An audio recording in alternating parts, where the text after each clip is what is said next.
Member for Fisher. You look so surprised, Madam Deputy Speaker. Madam Deputy Speaker, I want to talk to you. I'll tell you a little story about Dale and Tanya, who are local business people in my electorate, and they come from Watulla, and they actually just received in the last few years an export award for their business. I'm not going to name them because we all know what happens, because some trolls on the other side will then you're going to try and say it doesn't happen. It happens. So I'm not going to name them. Now, these people won an export business award.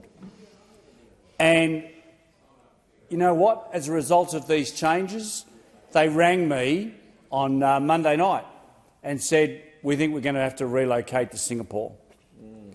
Now, here's a successful business that was built from a garage, employing Australians and exporting to the world. And because this government didn't have the courage to take these tax changes on capital gains tax to an election, like so many other businesses, so many other small businesses around this country, they are fearful, they are worried that this government is going to have their hands in their pocket when they go to sell. Now, that is the reality, and Australian businesses are very, very worried because they don't trust this lot. If this government had any modicum of courage, it would have done what Bill Shorten did, and that's take their policies to a general election. But they didn't do that because they knew that in the 2019 election they were resoundingly defeated. That's right. So what did they do? They kept it under wraps. They kept it quiet. Now, you can't tell me, Madam Deputy Speaker, that a series of policies that this government has held since the 1980s. We know Paul Keating got rid of negative gearing in the 1980s. It lasted less than 2 years because what did it do? It forced the price of rents up in capital cities, and it is exactly what's going to happen here. Don't take my word for it.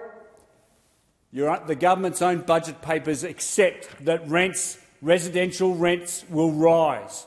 Now, you talk to any young person and they will tell you the #1 challenge they have in buying a home is saving for a deposit. Now, if rents go up by as much as some economists are saying as much as 20%, the more money kids are paying in rent, the less money they're stashing away for a deposit. That is the reality. That is the reality.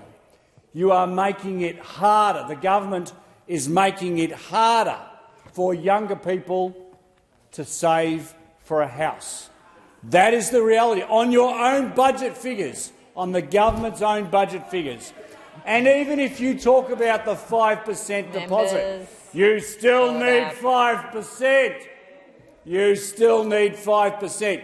5% of $1 million is $50,000 on the Sunshine Coast. $50,000 deposit. Now, the member for Hughes is saying, "Oh, what's $50,000? Nothing." $50,000 is a lot of money. $50,000 is a lot of money. And just a moment, please. Point of order from the member. Point of order. I've been misrepresented. That's not what I said. You'll have an opportunity at a later date to actually raise that matter.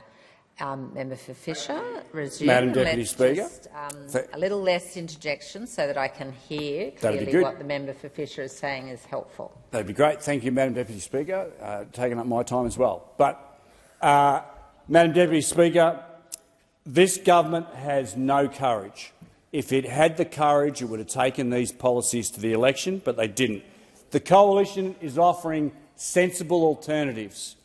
We are offering to index people's income, their thresholds, their payment thresholds. This will overcome bracket creep. one of the single largest problems in this country, that it just promotes lazy governments, and we will fix that. It's one of the best things that came out of the budgeting reply. Authorised by Andrew Wallace, LNP, Boccarina, Queensland.